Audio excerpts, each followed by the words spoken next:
May bagong import na ang SMB. Pero si Marcus Lee pa rin yung maglalaro sa laban nila kontra TNT. And like I said before sa mga preview video ng mga import is parang yun talaga yung purpose niya nung una pa lang, to guard Bol. Kaya hindi sila kumuha ng shooting import kasi grabe nga yung signing ng mga import bago yung conference puro mga halimaw, grabe yung height. Kaya yung SMB parang rattle lang din sila kaya going for length na import. We all know na hindi talaga gumagana sa SMB ang import pag wala kang outside shooting. Masikip lang yung floor pag magkasama si Fajardo at Lee. Pero ngayon, kumuha sila ng standby import with Justin Patton. 6'11", pero sabi sa mga article ay 7'1", so with shoes siguro yun.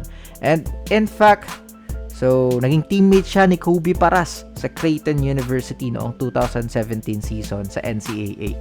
Small world talaga yung basketball no?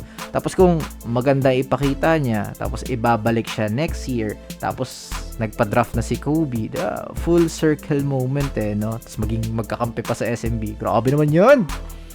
Si Patton ay isang good rim runner. Yan talaga yung strengths niya pagdating sa mga PNR actions. Yung style niya nga, pa-converge no? Pero pag-roll, tapos andun si Junmar, sana may enough space. Kasi magaling talaga siya sa mga ganyang situation Tapos pag may stop, meron siyang mga variety of post moves. So parang pareho lang din sila ni Junmar. He is also a great shot blocker.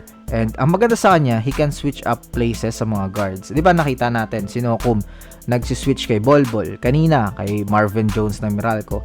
Pero itong si Patton, he can keep up with smaller guards. And that's a positive note para sa SMB.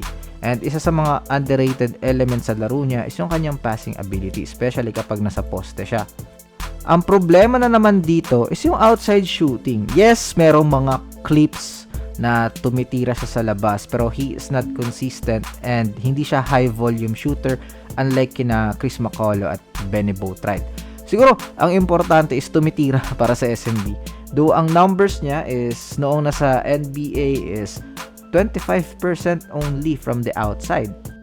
Pero malay natin, ibang kamay yung dumating sa PBA kasi ang mahalaga naman is tumitira ka talaga and you are trying to stretch the floor.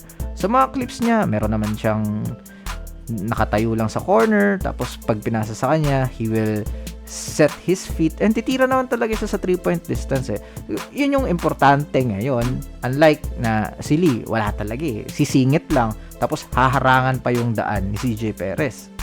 In the end, mas gusto pa rin natin for SMB yung import na pwedeng pang Governor's Cup na rin kasi nga para sa kanilang Grand Slam run. Pero kayo ba, SMB fans, anong masasabi nyo sa bago nyong import? Let me know all your thoughts in the comment section below.